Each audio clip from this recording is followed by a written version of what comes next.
on va commencer, Pierre, en disant que ce livre est le deuxième qui arrive après Je n'en ai rien à faire. Oui. Le premier, donc, c'était à l'issue d'un burn-out professionnel.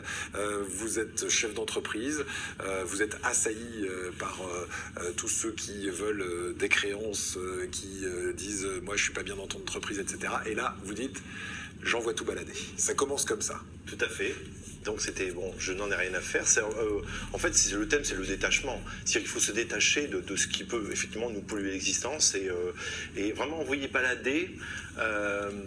Quel qu'en soit le prix, en fait, quel qu'en soit le prix qu'elle soit coûtée, c'est aussi bien, mais ça peut être les biens aussi, hein, parce qu'on s'entoure de biens matériels dont on n'a pas besoin pour vivre réellement, et aussi certaines relations. C'est-à-dire, on s'aperçoit qu'il y a des relations qui sont polluantes, des relations qui peuvent, qui nous empêchent de vivre et d'avancer. Eh bien, il faut savoir couper les ponts, et à partir de là, on laisse venir des personnes bienveillantes vers nous. Voilà. Et quand on est bienveillant, généralement, la bienveillance se fait autour de nous. La spirale voilà. est là. La spirale positive. Alors là, je suis né dans un jardin, avec un jardin, c'est important. Ça apporte quoi de plus que Je n'en ai rien à faire, où justement, on donnait un petit peu le mode d'emploi pour se sentir bien dans ses baskets. Alors, je suis né avec un jardin, j'ai voulu prendre le côté jardin intérieur, mais aussi le jardin, le paradis, le jardin d'Éden, hein, ce qu'on nous promet si on a bien fait les choses, si on a été gentil dans sa vie, alors que c'est pas vrai du tout. En fait, notre jardin intérieur, le bonheur, voilà. Et vous dites le jardin, le paradis, c'est nous qui le fabriquons ou qui décidons, qui n'existe pas si on décide d'être négatif et de voir tout en noir. Ouais. Virginie, ça te parle ça aussi? Ah bah un petit peu, oui. Moi je sais qu'on est comme ça avec Virginie, on était fabriqués comme ça, pour le bonheur. Non, c'est vrai, franchement. Bah oui, c'est beau ce que vous dites, Eric. Non mais c'est vrai, on voit toujours tout en positif.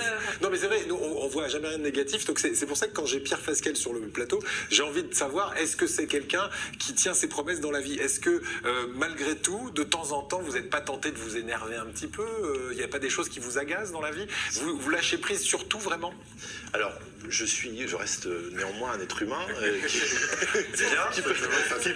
qui peut avoir effectivement des moments, et des moments d'agacement, et des moments, mais sinon, effectivement, dans ma vie, je suis quelqu'un de zen, ouais.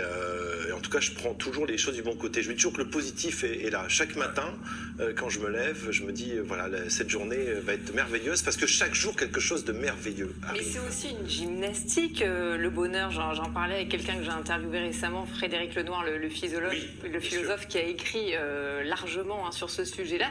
Et c'est vrai que c'est une gymnastique. Après, on est plus ou moins prédisposé au bonheur. Ça commence déjà le matin, si simplement la personne qu'on a à côté de soi ou les personnes qu'on aime, simplement leur dire qu'on les aime. Déjà ça, c'est positif, parce qu'en retour, on a forcément un sourire, on a quelque chose de très agréable. Et de se dire que cette journée, eh bien, va très bien se passer, qu'il va se passer des tas de choses positives. Et on s'aperçoit que durant la journée, même s'il y a des petits côtés un peu bouchons déjà le matin, et puis après un collègue qui va ou un mail qu'on reçoit, vous savez, on reçoit des messages, et bien on s'aperçoit qu'à la fin de la journée, eh bien, on a tout traité sans problème, et qu'on a surpassé ça parce qu'on a cette envie de vivre et cette joie de vivre. Voilà. Et quand on a cette joie de vivre, qu'est-ce qu'on a en retour? Eh bien, les personnes n'osent plus nous dire quoi que ce soit. parce qu'on a cette sorte de... Ça glisse sur vous. Ça désamorce un petit peu, voilà. En fait. Et deuxièmement, eh bien, on devient aussi un peu un référent. C'est-à-dire que les gens viennent nous voir en disant, tiens, s'il est comme ça, s'il est aussi tranquille, c'est que quelque part, eh bien, il y a la sérénité qui est là, et je vais aller le voir. Voilà. Je vais aller le voir parce que ça va me faire du bien aussi. C'est la sagesse, en fait. C'est la sagesse et le détachement dont on parlait au début. Alors comment atteindre cette sagesse et comment mettre à profit ce détachement? On le verra notamment dans l'entreprise tout à l'heure, parce que c'est très intéressant. Pierre Fasquelle est patron d'une entreprise ici sur la Côte d'Azur, et vous faites bien le distinguo, vous nous expliquerez ça dans un instant, entre le patron et l'entreprise, entre la personne, l'humain, et la fonction. Et ça, c'est super important. Quand on a compris ça, on a déjà fait un grand pas vers la sérénité dont vous parlez, pour se sentir bien au quotidien. Mais pour se sentir bien,